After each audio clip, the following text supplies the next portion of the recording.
There we go. Okay, this afternoon, some of the objectives we're going to go over are the requirements, responsibilities, get into discussion on the Eagle packet itself, and of course the Eagle Service Project, which is always have a lot of questions and information. Talk about special needs, Scoutmaster Conference, boards of review, appeals, and Court of Honor.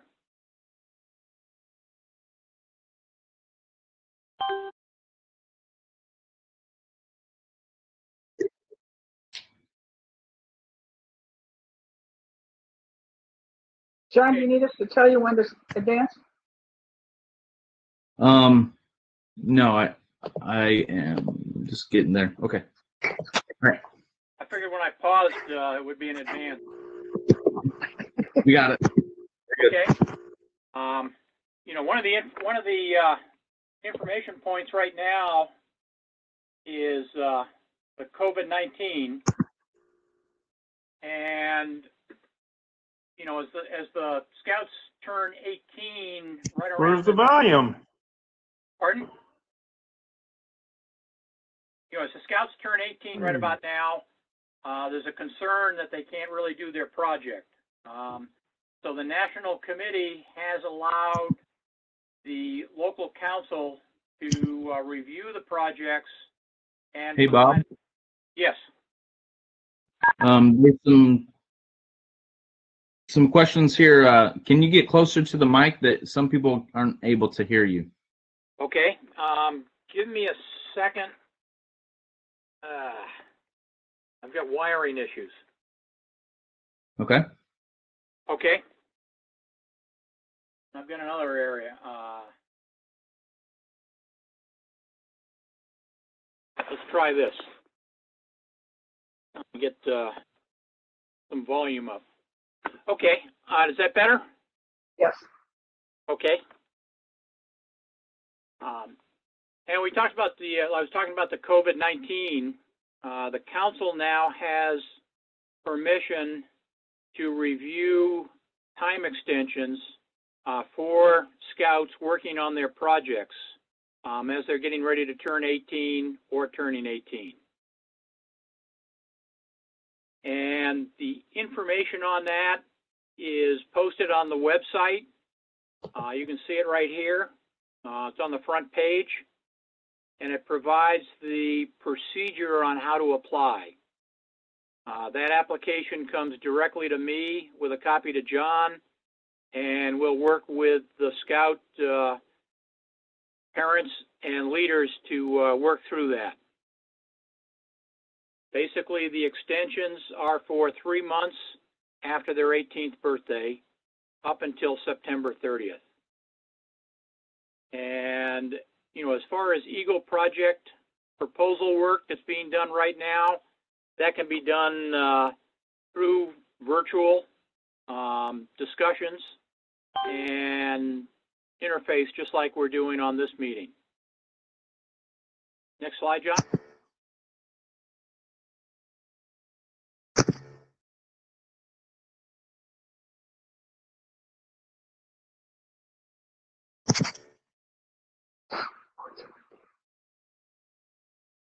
Pardon us as we get coordinated here. We'll get a little bit better.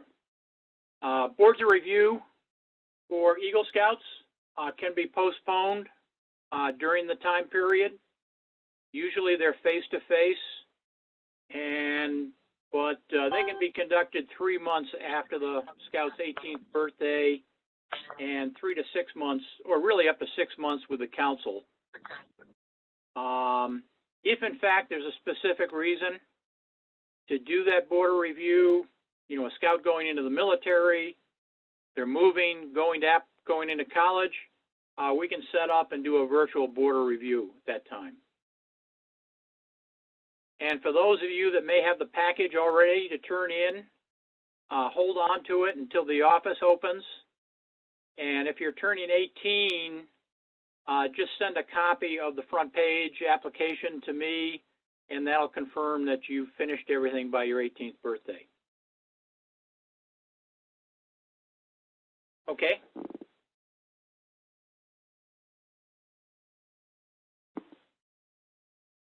A little difficult to see this, but this is the flow chart for Life to Eagle, and it highlights all the information that we're going to talk about, and a copy can be found on the Three Fires Council website.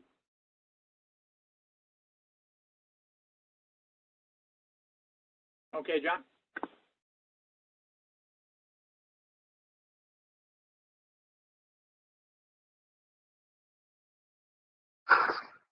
I think you went one pass, but let's do this one and then we'll go back. Fires Council website, if you go to advancement, you can find the Guide to Advancement 2019. Then hit down to the next level, and then there's a section for just for Eagle Scouts. That will have the link to the Eagle Rank Guidelines, the application process, excuse me, the Eagle Project Workbook, the rank application, and the Eagle Scout character reference. Now, if you could go back one slide. It's hidden. That's one of them that I hid, sorry. Next one. Okay.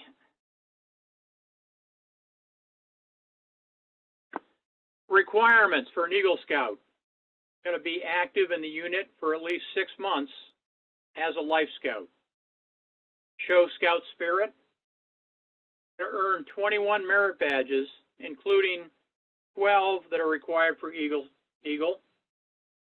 And while a Life Scout, serve actively for a period of 6 months in one or more positions of responsibility. Plan, develop, and provide leadership to others in a service project, and then take part in a Scoutmaster conference.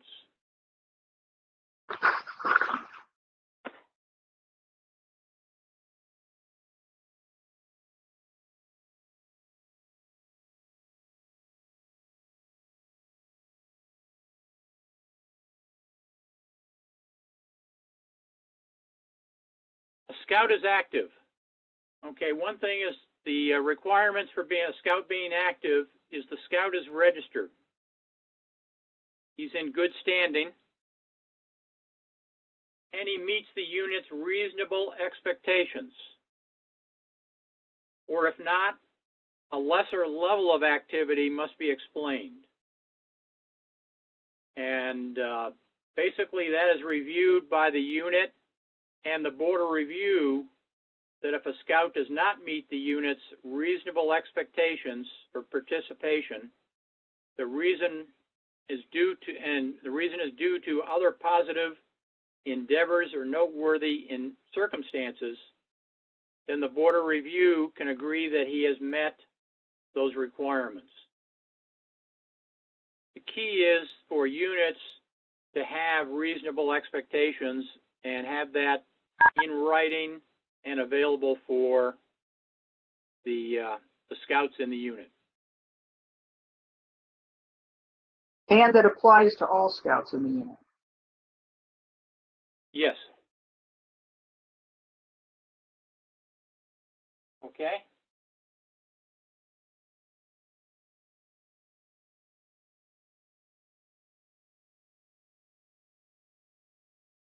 Scout spirit is, the Scout is to demonstrate Scout spirit. And basically those are the ideals set out in the Scout Oath, Scout Law, Scout Motto, and Scout Slogan. The other key is Scout spirit, he's living the Scout Oath, he or she. Scout Law and duty to God means to them. Okay, John?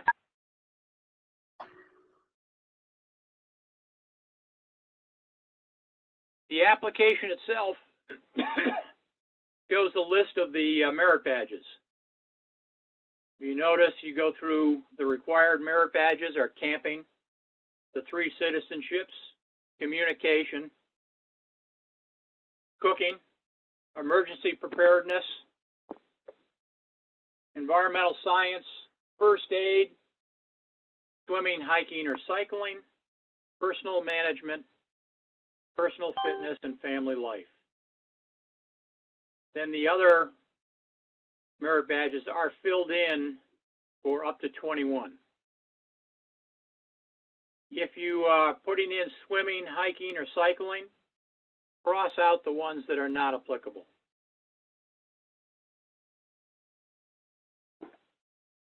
Okay?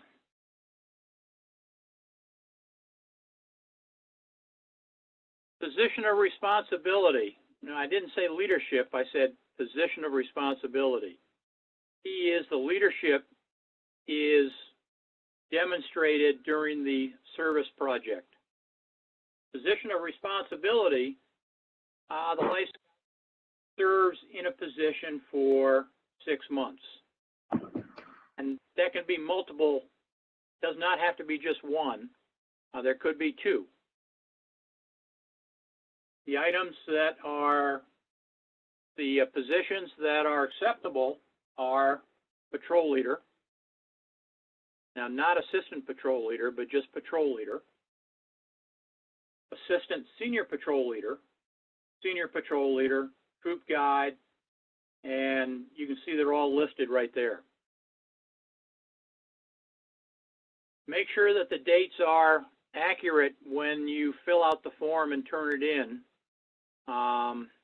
That'll make it a lot easier when the council office does the review.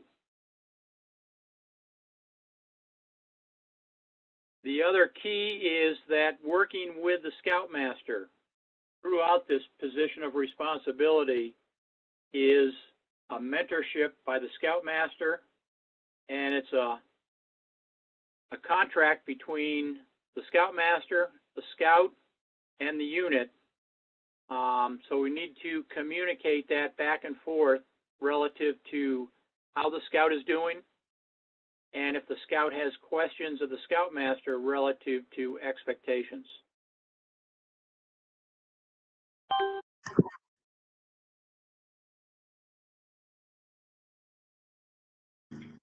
Next slide, or did we have a question? Nope. Okay. Okay.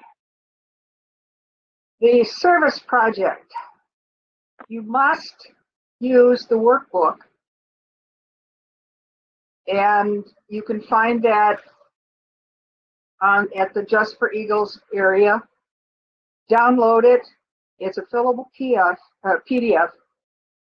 What you need to do, I understand, is that you need to download it onto your computer before you start filling it out. If you, otherwise, if you save it after it's partly been filled out, you lose that. My understanding of the way it works. So download it first and then go ahead and fill it out. Next slide. There was a question. Where is this form for the leadership position? So that was on the application, the Eagle Scout application. That last section that we were talking, those copied boxes that were there were all taken from the, yeah, this is on the application for Eagle. And you can find that on the Just for Eagles section of our website. Okay? Okay. All right, so, oh yes, there's the Eagle packet. All of this stuff can be found on our website. The rank application, the service project workbook, the character reference sheets, letter to the advancement chair, the unit leader letter to the Life Scout, information about NISA, the National Eagle Scout Association, and their scholarship application. Those can all be found there. Okay. All right. The requirement, as it's stated for the Eagle Scout Service Project, is that while a Life Scout, plan, develop, and give leadership to others in a service project helpful to any religious institution, any school, or your community. The project must benefit an organization other than Boy Scouting. A project proposal must be approved by the organization benefiting from the effort, your unit leader and unit committee, and the council or district before you start. And that's very important, before you start. All of those signatures need to be in place. You must use the workbook in meeting this requirement. The responsibility for success here belongs to the scout, and the final evaluation is with the board of review. Okay. Okay. So the stages of the service project. Choose a project, develop the initial plan, write up the project proposal, get it approved, then write up the final plan, do fundraising, work the project, write up the final report, get it all approved there as completed, and then acknowledge your helpers and supporters. Next slide.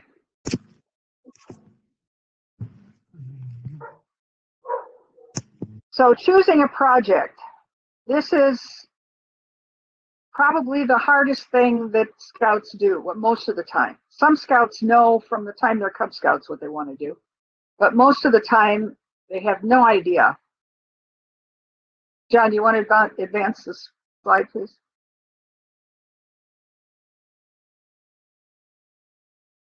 John? Oh, John. I'll just keep talking. So a scout can find information about the project going online. You can go find things that will help you figure out what you might like. It should be something that demonstrates leadership and planning. There are three steps. It's plan, develop, and show leadership. And all three of those parts must be in that project. The project can benefit any organization other than the Boy Scouts. For example, you could not do something at Camp Big Timber or Camp CFL. You could do something for your church, your school, a forest preserve, a city park, your chartered organization. Any of those are probably good places to look for projects. It cannot be a for-profit business. It needs to be of sufficient duration to demonstrate planning and leadership.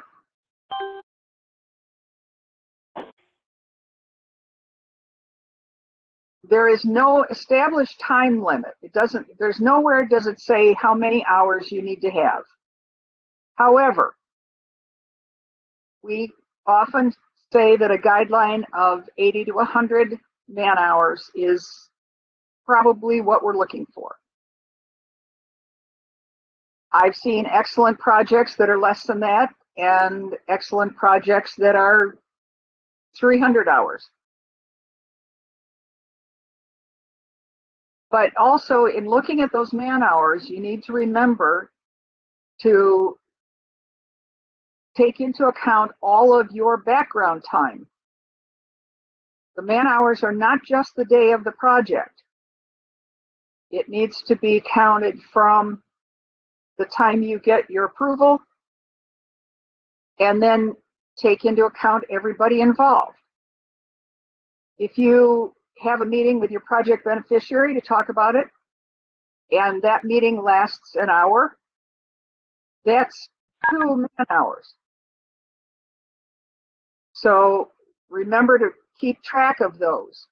And scouts, you should have some kind of a tracking figured out, either on paper or on your smartphone or something, so that anytime you do this work, you write it down so that you can keep track of it and not have to go back afterwards and say, oh yeah, I think I did that, and let's see, did I do that? Was that an hour? Was it half an hour?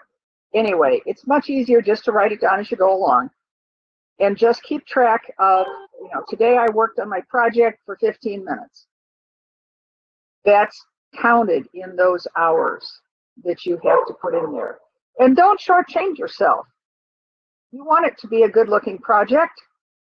And if you don't keep track of all those hours, you're kind of shortchanging yourself. John, can we advance, please? The project may not be a fundraiser, but fundraising can be used to pay for materials and things like that. We'll talk about the fundraising aspect later. The project can also not be routine labor or a job or service that's normally done. Marty, why don't we hold Yeah. on? Hey, John, So you there? I had a question on the last slide, Oh, okay. which was, are the hours cumulative of all helpers? Yeah. The answer to that is yes. It includes the scouts' hours and cumulative hours of everyone that helped during the project and also during the planning process. Yeah. We're not advancing here, John. Right. It seems like folks are having trouble seeing the slide. We're currently on slide 20, looking to go to slide 21. No. We're on 19, but I'm still seeing 18. All right. That's the same, so am I, John.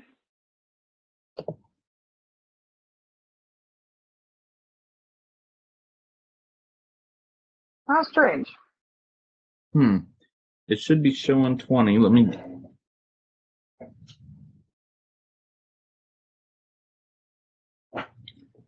Let's see. Is it on slide 18 still, or is it changing to 19? No, it's still 18. Okay. Let me do some work to see if I can get it better. Okay.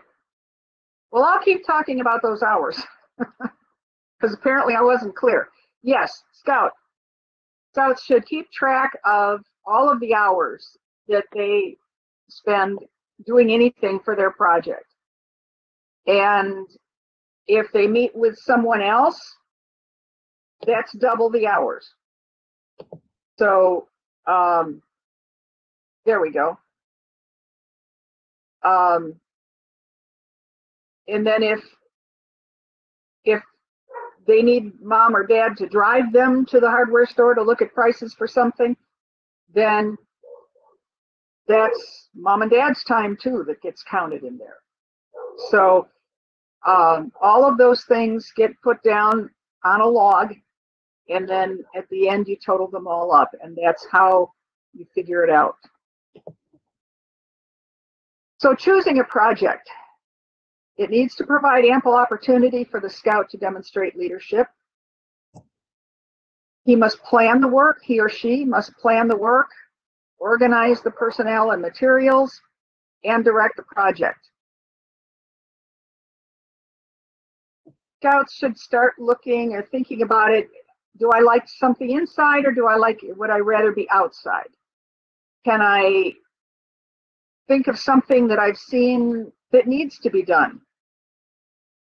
Things like collections and blood drives and things like that are generally not good projects because they don't allow a whole lot of planning. And planning is one of the 3 parts of the service project. And so it's very important that planning be there. And it needs to be planned out. It's not to say that you can't do a collection. They have been approved. However, it's best to find something else. They don't have to be building things. They could be presenting concerts, or if you're musically inclined, or developing something that can be made up and left.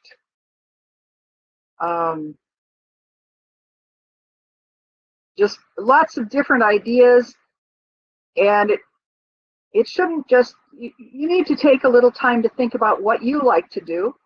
If you really aren't good with your hands, don't choose a construction project. Or if you're allergic to things on the outside, don't choose a landscaping project. You know, those kinds of things. But don't just think about the ones that have been done before. Think about some different ones.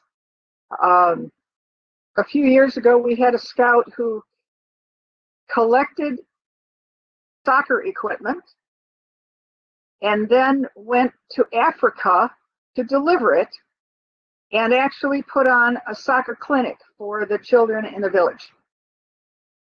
Now, that's probably way more than most of you want to do, but it happened that one worked out for him, and that was a pretty impressive project. So then, the initial plan. It's a good idea to write up just a summary, about half a page, to describe. Marty? Yeah. If I could, real quick. Sure. The project also cannot be for maintenance, or normal maintenance type project. Right. So, for example, let's say your church says, hey, can you help us clean out the closet that we have and reorganize it? Well, they do that every year, let's say, just to kind of keep it, and it's already well organized. Now, if they did come up and say, hey, we've got this area and nobody's really been in it for a long time, it's a mess, and we need shelves, and we need someone to really catalog everything and get it well organized, then that would be a project that would be suitable. Another would be if you're looking at, let's say the Forest Preserve says, hey, we want you to put some mulch down on this trail, and we normally do that every year. Well, that would not be an applicable service project because that's normal maintenance. But if they said, we want you to cut this new trail and make this new trail, or take a trail that hasn't been used in 5 years and clear the brush and make it into a trail again, then that would be an applicable project. You can still mulch the other trail too, as long as you're mulching this one, but that one is pretty routine. And so, but cutting a new trail or something like that, that's an acceptable project. Okay. This initial plan is a good idea. It's suggested that you do it. You're not required to do this, but what it involves is writing it up, just putting it down on paper, thinking it through, about half a page. And then who's involved and that sort of thing will go in here, when it'll be performed, and then meet with your scoutmaster or the Eagle coordinator in your troop and discuss this initial plan. Now, when I said you don't have to do it, but it's a good idea, the other alternative is for you to write up the first part of your project proposal, and spend, I mean, that thing is several pages long. And so you could write that all up first and then go to your scoutmaster, and he say, or she would say, no, I don't think this is a very good project. And then you're back to square one. So putting this little initial plan in here first is a really good idea. So that, and it's important to write it down so you think through what's all involved, and your scoutmaster or project Eagle coordinator can review it with you. So take a little extra time and do this and get that approved, and then you can go on to the proposal write-up, which is the next step. Next step, there we go. This again is in your workbook. You can find the workbook linked from the Three Fires website. Be sure you use the latest one. Right now, the latest one is January of 2019. So make sure that you have the most recent one. They do change it periodically. And then you write up the proposal. And this is an overview, the beginning of the project. And then it includes the project description and benefit, who's going to benefit, how are you going to give leadership, what materials do you need, what supplies, what tools, are there any permits or permissions that are needed, the preliminary cost estimates, project phases, logistics, planning, all of those things get put into the write-up. And let me see if I can find this slide so I can tell you what's hidden. I don't know about everybody else, but the bottom of this slide is hidden from me because of where my microphone and stuff is.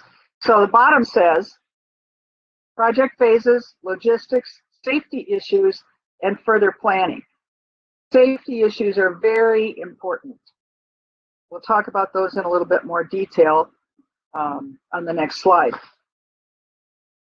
One of the things to look at is the Guide to Safe Scouting. Right up there with the project workbook and the Guide to Advancement, you need to have looked at the Guide to Safe Scouting. Now, this is a very long document, and you don't have to read the whole thing. You just have to find the parts that apply to your project. For example, there is a multi-page chart that includes hand tools and power tools and things, because the Boy Scouts of America limits what ages people have to be in order to use things. For example, a scout, any youth up to age 14 can use a rake, but only scouts over 14 can use wheelbarrows. So you have to know who on your crew can use what. And you as the leader, have to be sure that if a scout is too young, he's not using a piece of equipment that is too young, that is not something he should be using. There's also a chart for power tools and height requirements. For example, if you're going to be working on a ladder and excavation. So if you need to use ladders, then you need to know who can be on these things. A step stool is only, a scout up to age 14 can only use a step stool, not a ladder. And youth 14 and older can use some ladders as long as they're not too high. And the taller ladders have to be left for 18 and older individuals. You also have it's hidden down at the bottom of that slide, excavations. If you're going to be digging a ditch, putting in a culvert or something like that, or putting in pilings for a bridge, you have to know whether or not scouts can work in various areas, usually not more than 4 feet in depth. This is in the Guide to Safe Scouting, and So you need to look at that. And this is one of the things that you talking to scouts here, that the scout needs to look at and make sure that he or she understands these requirements and restrictions, and who in their crew will be able to do certain tasks. Once the scout figures out the tasks that have to be done, then the scout should figure out who in their troop or whoever else will be there to help with the project can do those things. Your board of review. Yeah, go ahead. If I could, so let's say, the Forest Preserve or Von Oven asked the scout and said, hey, we've got a project, we want to reshingle the roof of one of our cabins. Is that a project that could be done by a scout? The answer is yes, it could, but you just need to adhere to the Guide to Safe Scouting. So the work that would be done on the roof itself would be done by adults. The young man or woman who's leading the project can lead the project from the ground and supervise and show leadership. And other scouts younger can actually, haul away the material, bring in shingles, and work that way. So just be creative. And perhaps there are some other tasks that can be done around the shelter that the younger scouts could do. Maybe it could use some gravel around the perimeter or something like that. That would be something that you could have the younger scouts working on.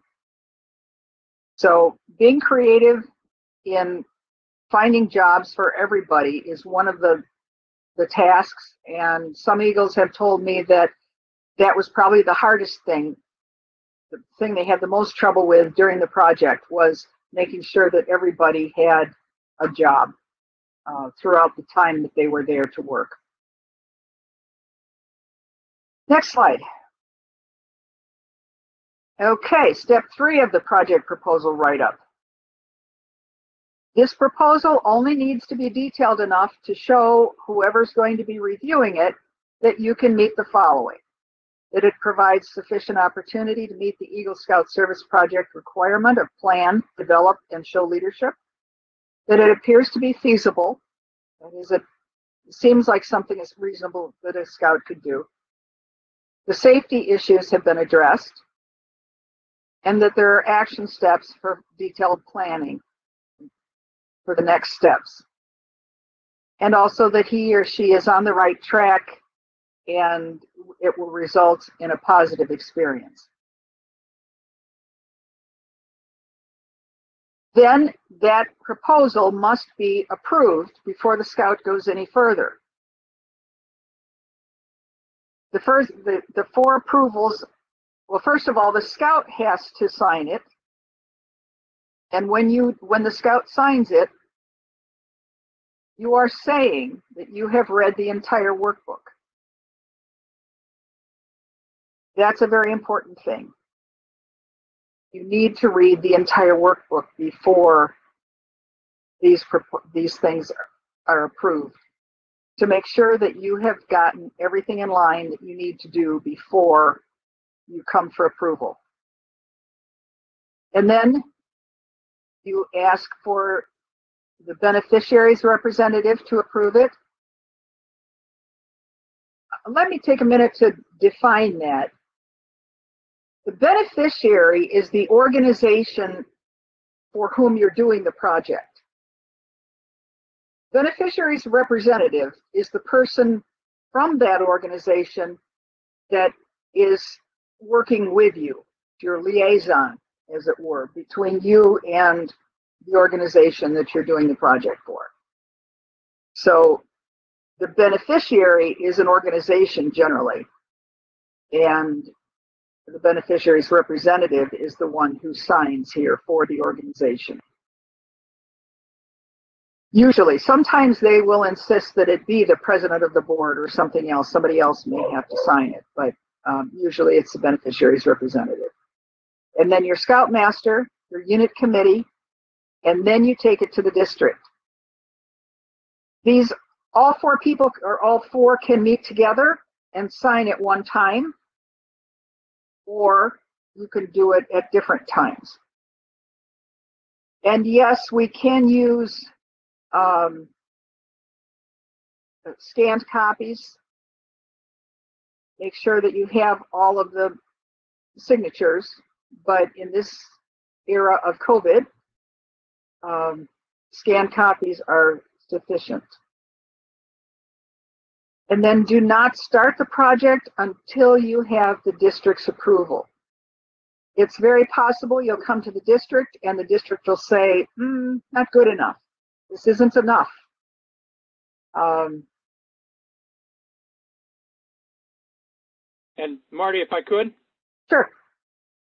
We have had a number of cases where the scout has actually started the project prior to getting all approvals, including most notably the district approval.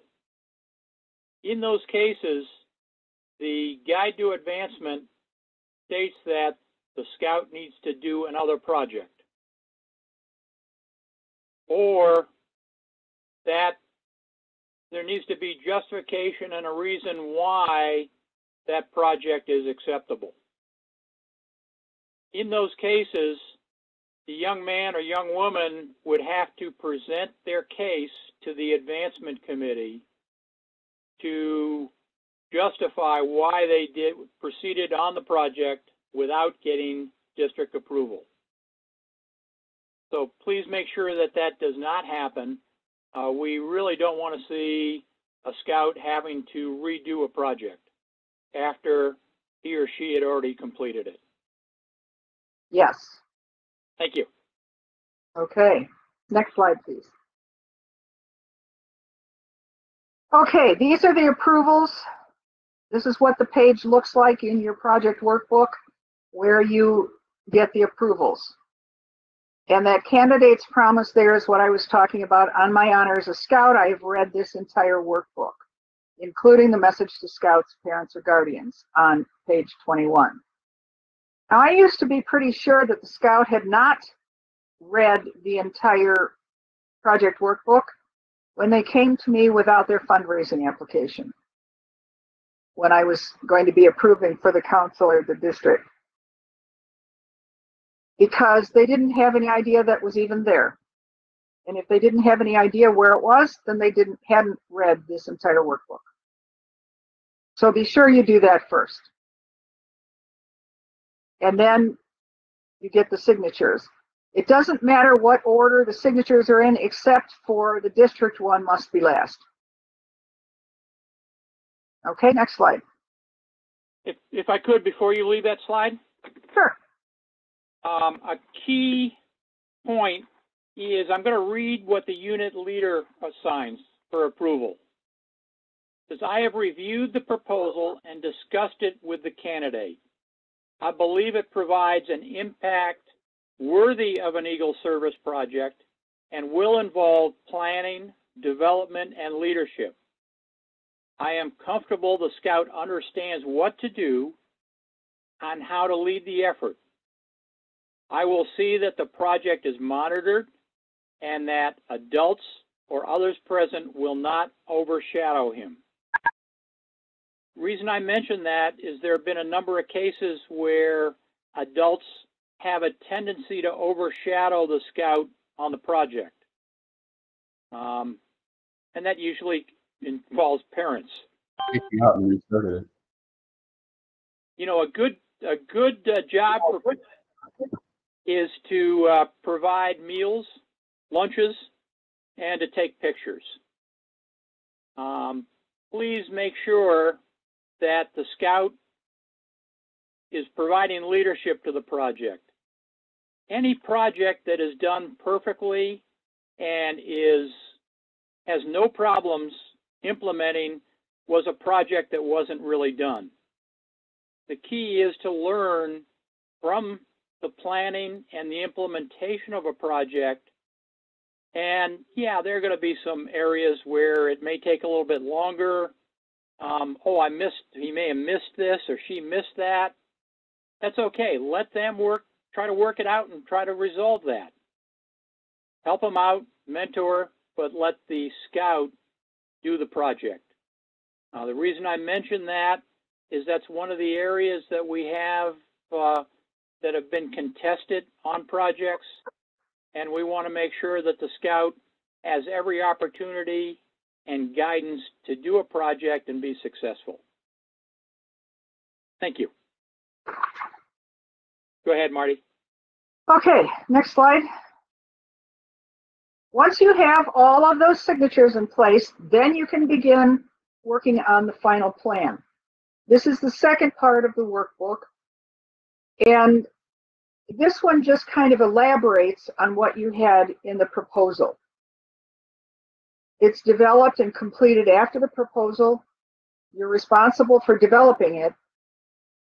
And if there's an Eagle coach in your unit, work with that person because they know how to help you develop this. You're strongly encouraged to work with the coach, but it's not required. They can just help you avoid some problems.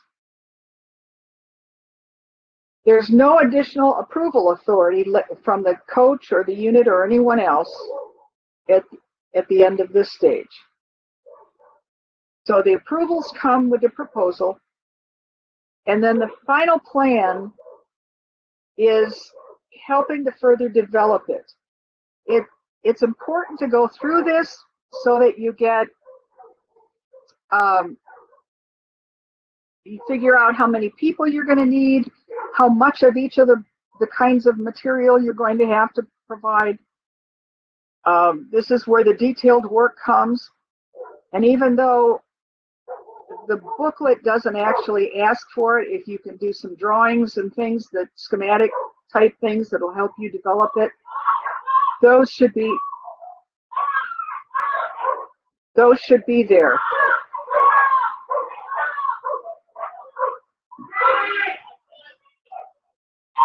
We've got a problem in the neighborhood, I'm sorry. If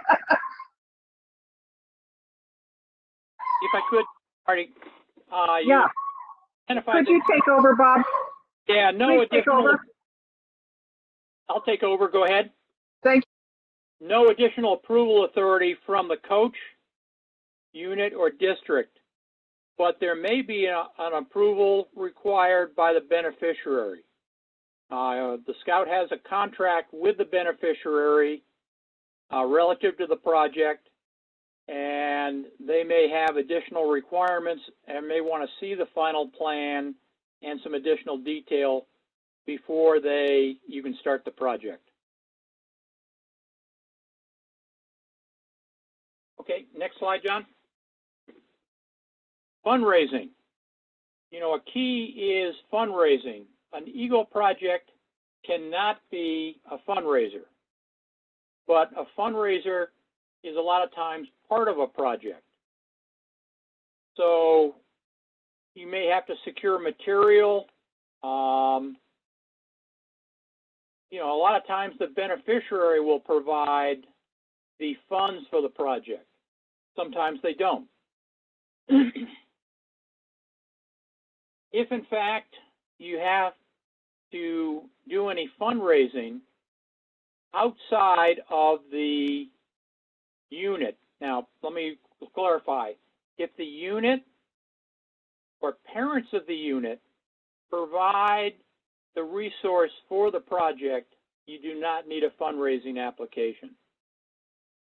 If you go outside of the beneficiary or the unit or parents to get fundraising, you need to fill out the application. Now, the best time to fill out that application is when you submit your proposal along with the district. It can be done later, but it's a lot easier to be done at that time. If in fact you're not sure whether you're going to, fill it out anyway. And did you, Bob, I don't know whether you mentioned, sorry, I had. Probably haven't got there yet. The definition of fundraising? Yeah, we're on fundraising. I've gone through, Yeah, and basically you need to get approval by the district or the council. Now the next slide, John, shows the next slide should show the application. Go ahead. Yeah. There we go. So this is the fundraising application that is in the workbook. And if it's less than $750, that gets approved by the district. It has to be approved before the project is started. If it's over $750 or greater, that gets approved by the council, and we send that to John Garn for approval. now fundraising, the thing that used to come up most often when I was doing these things was that a scout would say, well, I got in-kind contributions, so I didn't do my fundraising application. If you go outside of that group of people, your unit, your charter organization, the beneficiary, or yourself and family, if you go outside of that to ask for any assistance, whether it's in-kind or funds, you must fill out the fundraising application. Okay, I'm back. Thank you, Bob. Go Okay, ahead, Marty. next slide. And again, this has to be, the application has to be signed by the district too, or council. We had Next a slide. question. Oh, yeah, oh, I'm sorry. Can you provide some examples of fundraisers that Scouts have used?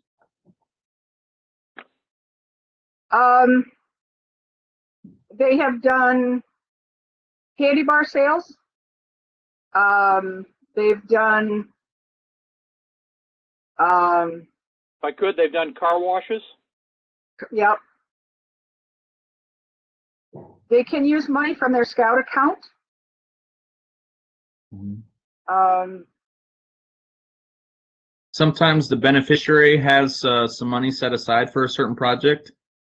Sometimes. Some other fundraising that I've seen is having a Scout night at a restaurant, and they give a some percentage to the project. I've also seen like a dinner, like a spaghetti dinner. Mm-hmm. I'll also have seen letters or personal contacts to certain businesses that may provide some supplies or things to your project. Yes, all of those are acceptable. The Council Advancement Committee decided that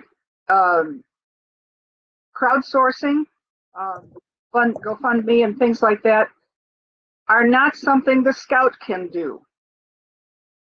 The money actually belongs, any funds raised belong to the beneficiary. So if the beneficiary would like to set up a GoFundMe to benefit the Scouts project, that's perfectly acceptable. But the Scout himself or herself may not set up a GoFundMe to support his or her project. Right, and if I could expand on that, Marty, Mm-hmm. the organization can do a GoFundMe for the project that they have and they are doing that the Scout is implementing, but you can't really use the BSA logo in that GoFundMe request. And that's that goes along with just about anything, any announcement that the Scout makes about the project should be that the project is for the beneficiary. It's not the Scout's Eagle project. It's the beneficiary's project that the Scout is doing in order to earn Eagle. So the Scout kind of has to realize that, yeah, it seems like it's your project because it's big and it's but you're doing it for them. And so that's the way you have to continue to look at it.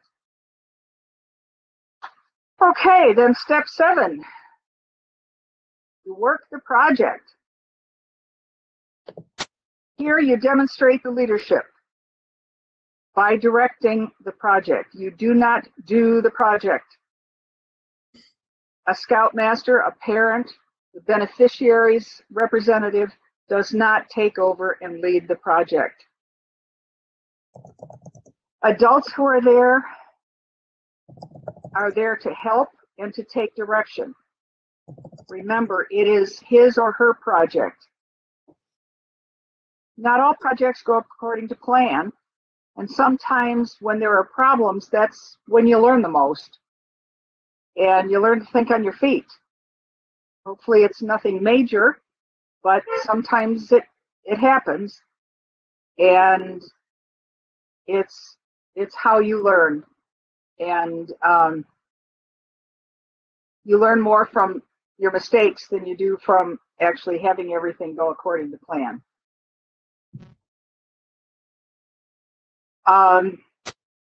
You need to plan ahead. Think about who might take over Scouts. Think about if there's someone who might want to take over and try to lead the project, and then figure out a way to ask your Scoutmaster or parent or someone else to talk to that person. Usually it's an adult, and ask them to back off. And that's perfectly acceptable. You don't want to make an issue of it in front of everybody else, but you could ask that person, to step aside and to talk to them nicely and say, please, this is my project. Let me handle it, or something. Or you can ask another adult if you're more comfortable with that. Mm-hmm. Okay, now, go ahead, Bob. Yeah, this is John. Just John. Also, sometimes giving them a very specific project, part of the project, is a good way to have them focus on something that they can do versus everything. Right.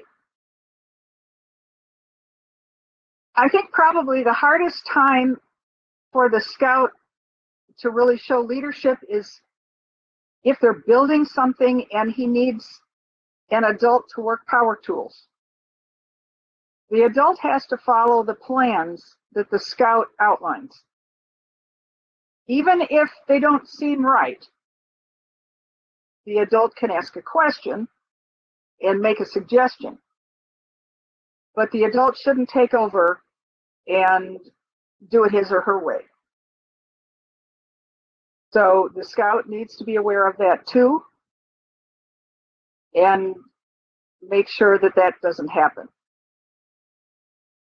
If there's a problem, then they have to ask for clarification or talk to the person and see what's going on. Anyway, so after it's been completed, then the next step is the final write-up. And this is the third part of the project workbook. And it includes a summary, an explanation of any changes that were made from the proposal, going all the way back to the very beginning. If anything changed, then there's a place in the final write-up to explain what the change was and why it occurred. It gives a place for you to explain how you showed leadership, what materials, supplies, and tools were used, and the data. How much money was spent, how much in kind you got, how many people worked it, were they scouts, were they other youth, other adults, things like that. Where did your funding come from? And then photos and other documentation. And photos are excellent. Don't forget to put those in your workbook when you turn it in. It helps your board of review see what happened to the project, and it gives a better example of what went on. And it shouldn't just be the posed shot of everybody with their tools standing there with big smiles on their face in front of the finished project. Show stages of the project. Put lots of pictures in. And because this workbook actually is something you'll keep for many years to come. And so you want it to be something you'll show people. And so make it something that you're proud of. And then once the write-up is complete, step 9 is to get the signatures, more signatures. This time, though, you just need the signature. Next slide, John. You just need the signature of the organization for which the project is being done. Did we freeze up again, John? Oh, wait. There's a question over here.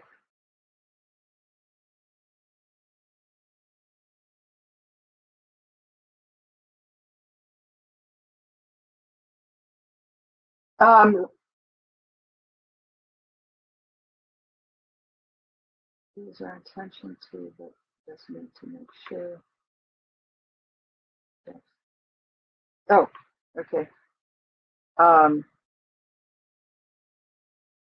Somebody asked if this is being recorded. Yes, we are recording it. And currently on the Three Fires website, there is a PDF of this PowerPoint from a previous, from last year's presentation. So we'll get this one up soon.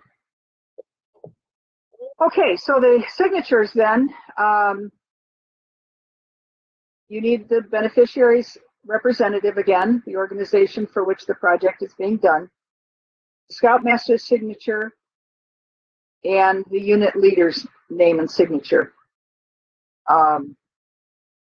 You don't need council approval anymore at this level. The final approval for the project comes at your board of review. So that's where the council people get involved again, or the district people. And again, the scout, notice that you are making a promise here. On my honor as a scout, I was the leader of my Eagle Scout service project and completed it as reported here. So you're just, and the unit leader and the beneficiaries say a similar thing, that it meets the requirement that you planned, developed, and showed leadership on the execution of this project. Okay, and finally, the last step is to acknowledge. And that means say thank you. Take the time to acknowledge and thank anyone that had an extra part in this project. Thank your fellow scouts. Thank the adults. Actually, writing thank you cards, while it seems sort of archaic, people still appreciate it. So take the time. And even though you did the project for your beneficiaries, for the beneficiary and the representative, thank the representative for working with you. He or she spent extra time probably in order to help you get the project organized. And so thank him or her. And anybody else that was involved with the project, say thank you. People that guided you as mentors, anybody that donated money or materials should be thanked, and your friends. And you can do this with a pizza party at the end to say thank you to everybody, or you can send thank you notes, or however you want to do it, but take the extra time to do that. And that's pretty much what you need to know about your Eagle Scout project, unless Bob has anything else to add. No, we can hold here and see if there are any questions. Okay.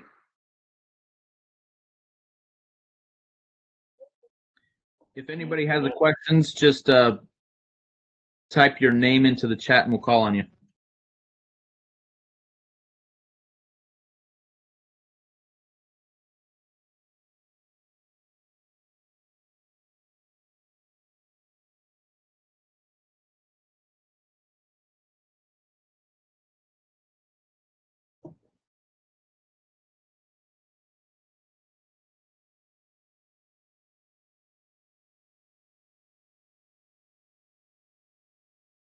Doesn't look like we have any questions. Wow, we're doing a good job, Bob. Either that or everybody's asleep.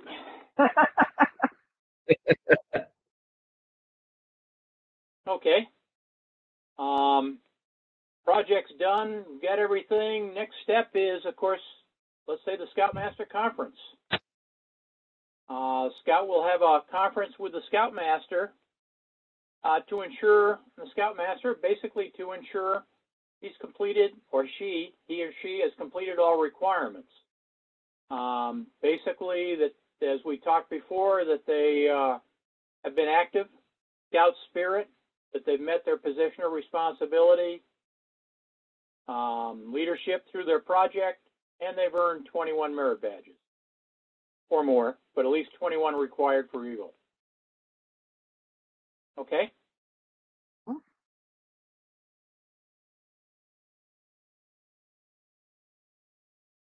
Next slide, John. There we go. At that point, the actual package Eagle application is then submitted to the council office. The completed Eagle Scout application is signed by the unit leader after the Scoutmaster Conference, signed by the unit committee after they review and approve the Scouts records to make sure everything's done, and the Eagle Scout Service Project, which we just talked about, with all signatures.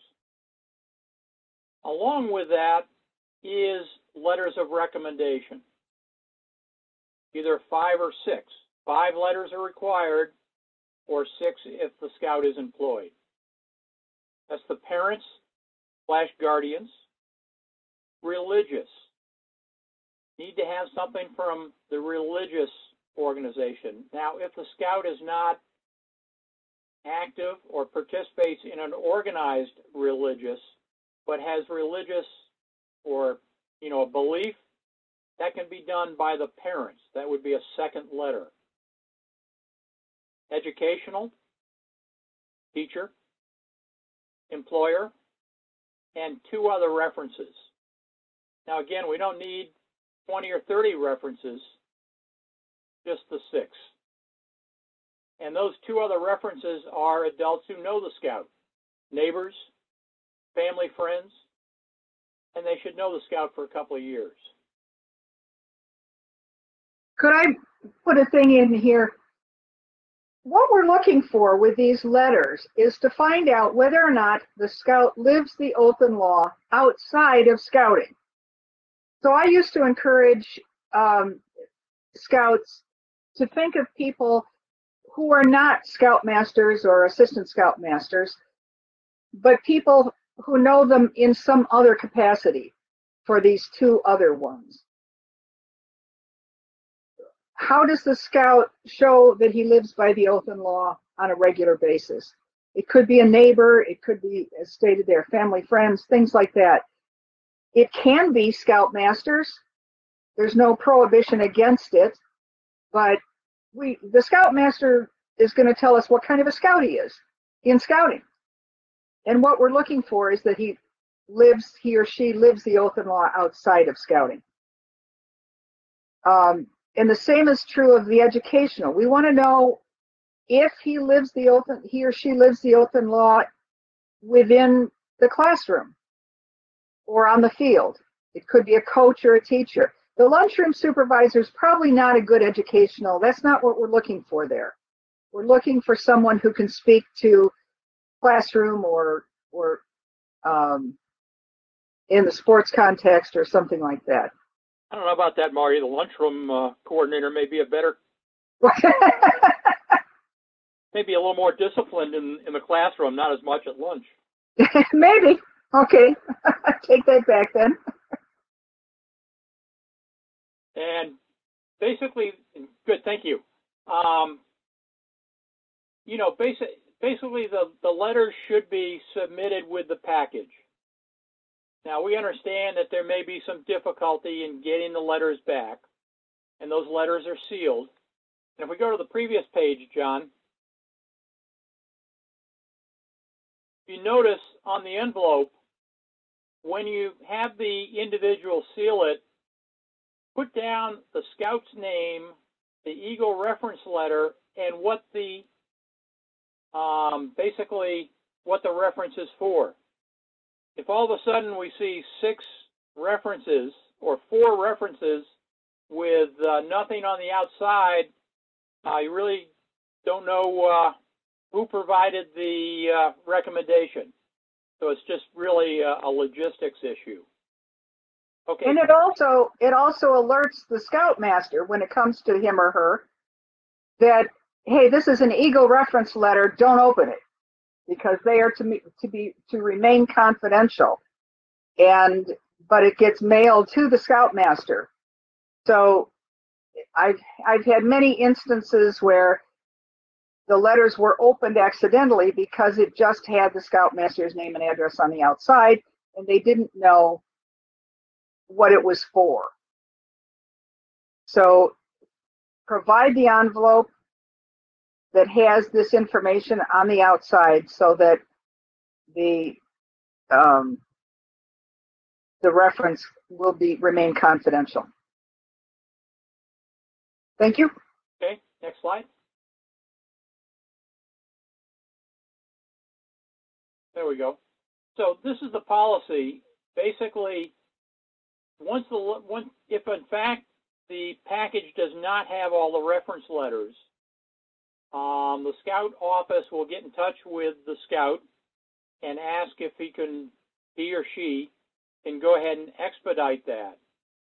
If in fact after 2 weeks cannot get those references, then we will go ahead and proceed with the Eagle Border Review, but the references that are listed in the application will need to be contacted by phone by the chairman of the Eagle Board, and then that individual will then relay the information relative to that the reference provided to the Eagle Border Review.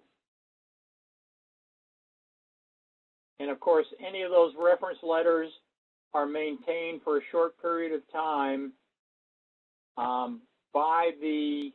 usually by the district representative who was at the border review and then destroyed. They are all maintained confidentially. Okay, next slide, John.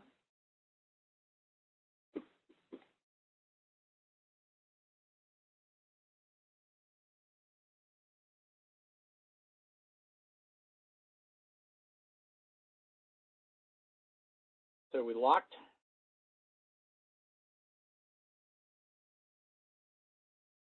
Okay, the middle to the council. Again, we talked about the application, the service workbook, the letter on life goals, and the sealed letters are submitted to the council office. They need to be submitted before the Scout's 18th birthday. Now, the day before works, it's a little bit nicer on the parents if it's done a little bit earlier than that, but the 18th birthday works. When the application is received, the council office, they'll actually look at the contents and make sure everything is filled out properly, the paperwork is done, and they'll get back to the Scout if there's something else that may be required as far as clarification. It is then sent to the district advancement chair. Okay, the district advancement chair looks at the package and schedules with the unit the border review. The district representative brings the entire package to the Eagle Border Review. And typically, that's about anywhere from minus the situation that we have right now is usually within 3 to 6 weeks. Most of them are coming in within like 2 to 4 weeks after they've been submitted. Okay?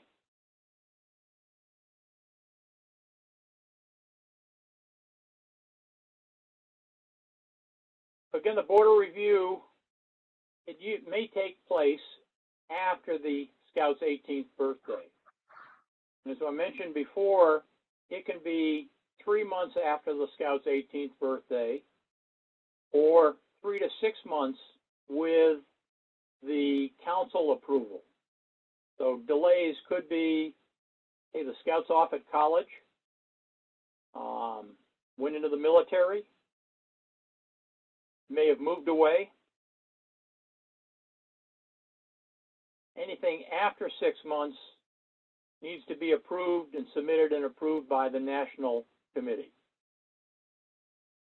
The Board of Review is at least 30 or more, 3 to 6 individuals, all 21 years of age. They do not have to be registered Scout leaders. Typically, at least a number of them are. But the other members, I think a lot of boards of review that I know I was involved with always had 2 or 3 members that were individuals who had been in the unit and or individuals in the community. And then one member serves as the chair. Okay, one representative from the district or the council shall be also a member of the Eagle Board of Review. The Scout may have no input to say who sits on his or her Board of Review. And Scoutmasters and Assistant Scoutmasters are not allowed to sit on the Board of Review. Now, at the request of the Scout or the unit, the Scoutmaster may be allowed in the room, but must remain silent. The Scoutmaster may also present the Scout to the Board of Review.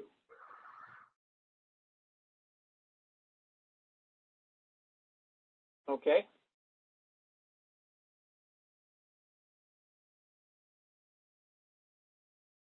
The board will review the project, application, and open the letters of reference. They're usually about 30 to 45 minutes before calling in the Scout. The actual interview process should take only 20 to 30 minutes. Now, that doesn't mean that the Board of Review is making sure that he knows how to do, or how to do knots, bowline, square knot, etc. It's to determine if the Scout has met the requirements of Eagle. Going to demonstrate proficiency? Not really. They want to know with the knowledge, the ability to use what they've learned. What have they learned? Hey, what was their favorite merit badge? How did things go on their project? What was summer camp? Position of responsibility. Hey, what did you do? What were some of the difficulties? What were some of the challenges? What did you enjoy? Now, having to recite the Scout oath, law, or motto, or slogan, and explain their meaning is not a demonstration of proficiency, and in many cases is something that is requested. Okay?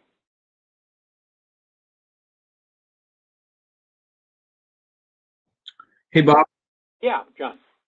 I had a question. How early can reference letters be mailed? Only after a certain point of the Eagle application process, before the project? What's your recommendations? Well, my recommendation would be they would be, within a year or two, within that period of time that the Scout is getting ready to finish his requirements. And I'm talking about 12 to 18 months.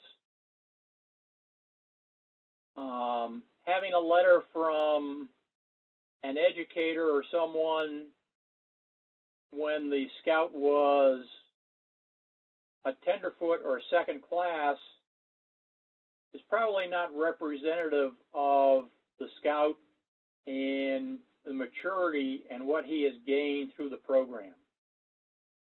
So it's somewhat of a common sense approach. Mm-hmm. Hopefully that answered the question. But there is no specific timeline. It's the reference really needs to be at a point later in the scout's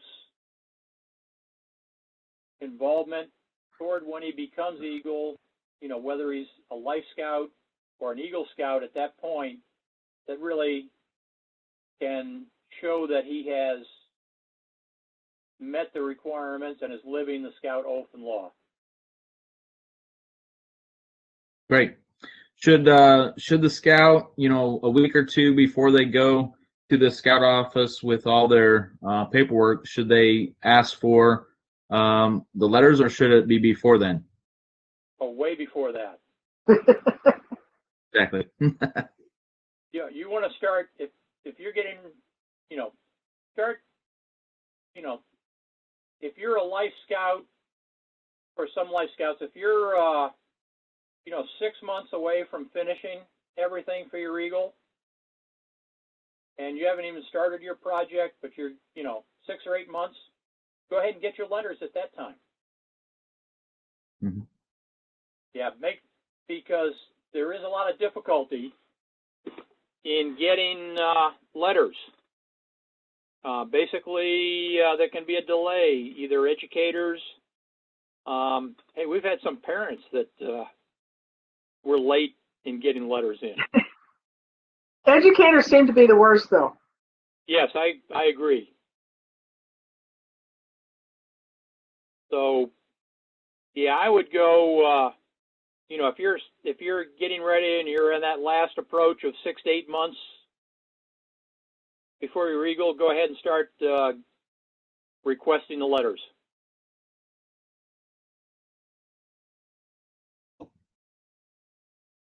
Great. Thank you.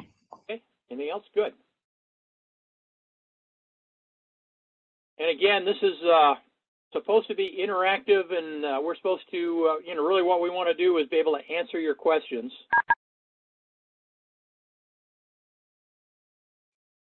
Okay. Next question is, can extracurricular sports coaches count as educator, as the educator letter? Most of them are educators, but some are not. Most of them are educators, and in reality, if, you know, a lot of times, I would say most of them are. If you're in a school situation, most of the coaches are educators. And just because you don't have that particular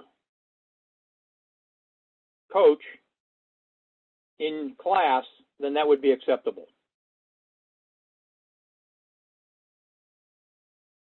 But they could also be the extra 2 letters as well. They sure can. You know, what you want to do is make sure you cover all your bases to make sure that you've met all the requirements and can just get through the Eagle Border Review without worrying.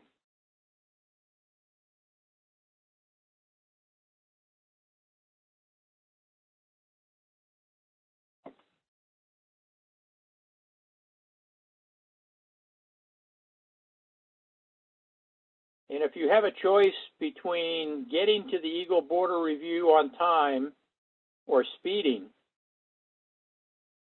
get there a little late. One of our scouts in uniform was driving a little bit too fast to get to the Eagle Border Review and ended up with a ticket.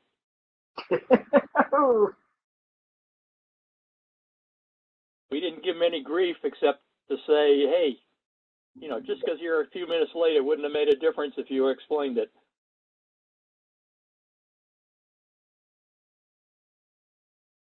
Okay. Basically, after interviewing the scout will be asked to leave the room, and a unanimous decision must be reached relative to the scout's qualification. If it's reached, the scout is brought back into the room and congratulated. That's the day that he earned his Eagle Scout, or her. If in fact there's an area that the scout did not meet, then there's the opportunity for the Board of Review to provide that scout the opportunity to be able to correct the issue or improve. And the Board of Review can reconvene at a later time. If the vote's final, the scout must be informed of the reason and in writing on that. Now, if the scout is 18, past 18, there is no opportunity for them to improve on an area. So at that point, the scout has the opportunity to be able to appeal the decision. And we're going to talk about that in another slide. Okay, next slide, John.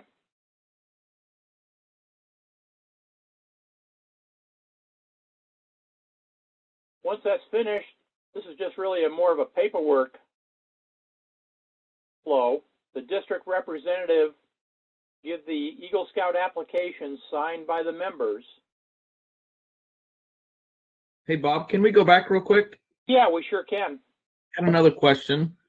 And you may want to cover it when you get further into the slides, but what would constitute the scout not passing?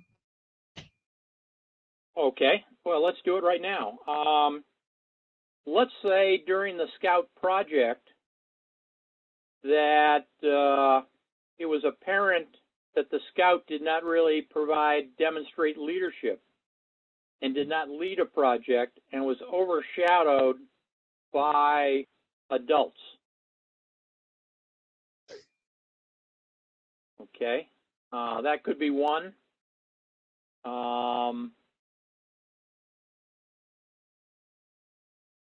The dates might be incorrect on another one. Could be that his position of leadership dates started before he turned life. That's happened. And so then he has to go back and do some more leadership, take another position of responsibility for however months are missing. Or the scout's position of leadership was assistant patrol leader, which is not an approved position. I've also seen some instances come up where they haven't showed scout-like behavior, and so there's some of that as well. So basically, everything or anything that makes it so the requirements are not fulfilled. Any of those requirements. And as we mentioned, all along the process, there were steps and signed by scoutmasters, unit committee, scout along the process to make sure that the scout had met those requirements. But the final approval rests with the Board of Review. So as Marty mentioned, photographs, an Eagle Project write-up. That write-up and that presentation, because the scout may be making a presentation on their Eagle Project to the Board of Review and why he, how he met the requirements. So those photos and all that information is key. Now, we've seen projects that were done for profit organizations, okay, which is not acceptable. That should have been caught earlier in the process. And of course, that's why we're having this discussion.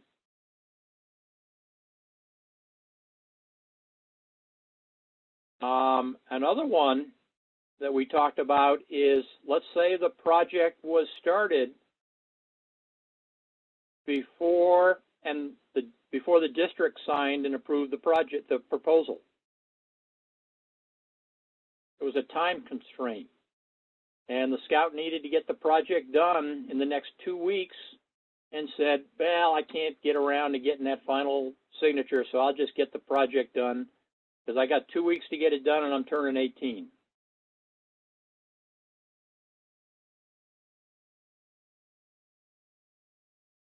Mm-hmm. Okay. Thank you, Bob. There's another question. Is it required for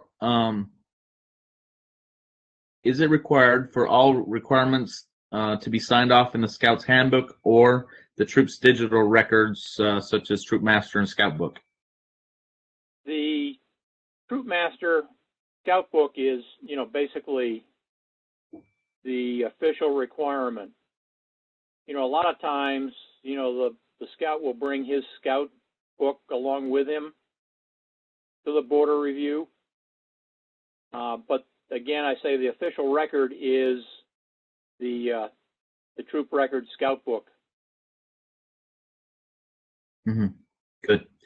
I would also say that whatever's in the at the council office, as far as requirements, specifically ranks accomplished and merit badges accomplished, is kind of that. That's the important record that the dates come off of and things. So make sure you're checking with the scout office that they have your correct dates and accomplishments there as well. Because sometimes the Eagle application comes, but the dates don't match, and so that creates an issue as well. So just keep making sure that those records come into the scout office, especially as you get closer to turning in your application for Eagle, and the records on Troop Master are adequate as well. But Scout Book is actually directly linked to the council office's records, and so that's automatic for Scout Book. John, the other item that sometimes gets lost is merit badges. Yes. And may not have a record of the merit badge, even though the scout has earned it. A recommendation that we always had in our unit was that the scout get a notebook with baseball card sleeves and put all the merit badge blue cards in the sleeve and keep them. Mm-hmm. Yeah. Just a side note that was typed in. Had a recent Eagle Border review where the district rep thought the Scout Book sign off, the Scout Handbook sign off was required. You address that? Yeah, which district?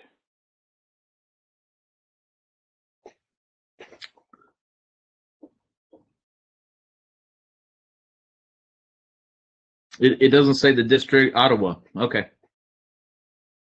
Okay. We'll bring that up for discussion at our next committee meeting. Great. So that's the Council Advancement Committee meeting, just for anybody that's that wonders what committee. I'm sorry. Yes. Yeah. Yeah, we try our best to have a coordinated review process for these boards of review across all districts, which is my job. And so the key is that we want to be consecutive and on all of them.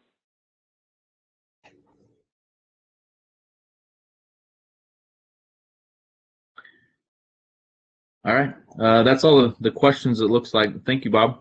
Okay. Thanks, John. Let's see. We're submitting the package to council. After the board of review. After the board of review. We talked about the letters of recommendation will be retained by the district and destroyed at a later time. The Eagle Project and Letter of Life's Goals will be returned to the Eagle Scout. And when the application is received at the council office, it's signed by the Scout executive to certify that proper procedure has been taken care of and the board of review has recommended the candidate for the rank of Eagle.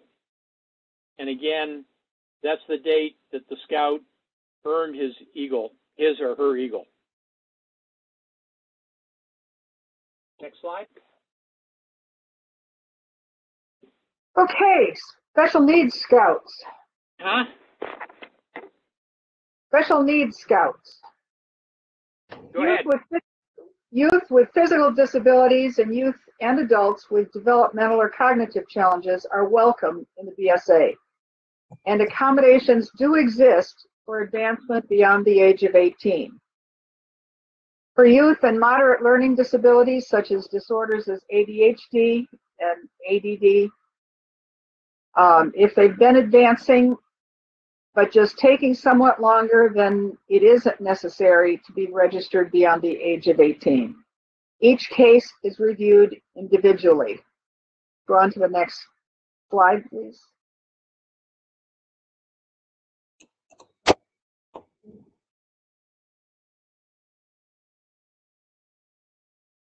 If your scout is a special needs scout, it's a good idea early on in their scouting career to get the paperwork in place to have him or her identified as a special needs scout. Some parents don't want to have that because they don't want their scout treated any differently. But if the parents think that they may need to request additional time or substitutions or changes in the requirements, then they need to have this in place. And if it's already in place and they've gone through the special needs committee and gotten approved, then the other things are easier to do. So you can do that, begin the process at any time. The current requirements for advancement, ranks, merit badges, and Eagle Palms must actually be met by the candidate. Normally, it's expected that youth with moderate learning disorders, ADHD, ADD, and similar conditions can, although more slowly, complete the standard requirements and merit badges. There are no substitutions or alternatives permitted except those which are specifically stated in the BSA literature. So when it comes to ranks, the requirements need to be met by everyone. Special needs or not, except where there are some alternatives that are offered by the BSA. The scout is expected to meet the requirement as it's stated, no more and no less. If it says show or demonstrate, that's what they have to do. This is true of all scouts, not just special needs scouts. All scouts have to meet the requirements as they're stated, and they can't be expected to do any more than what is stated. Next slide.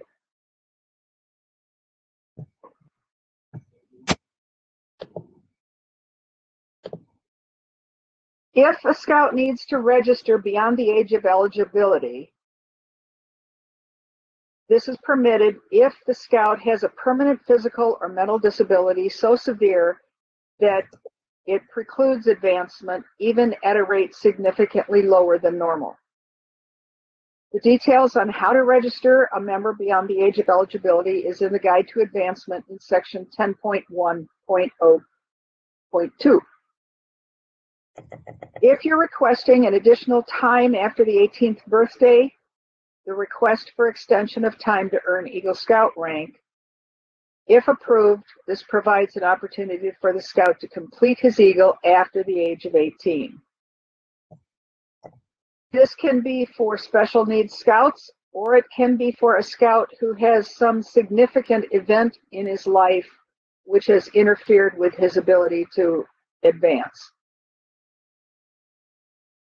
The application gets approved by the Three Fires Council Advancement Committee.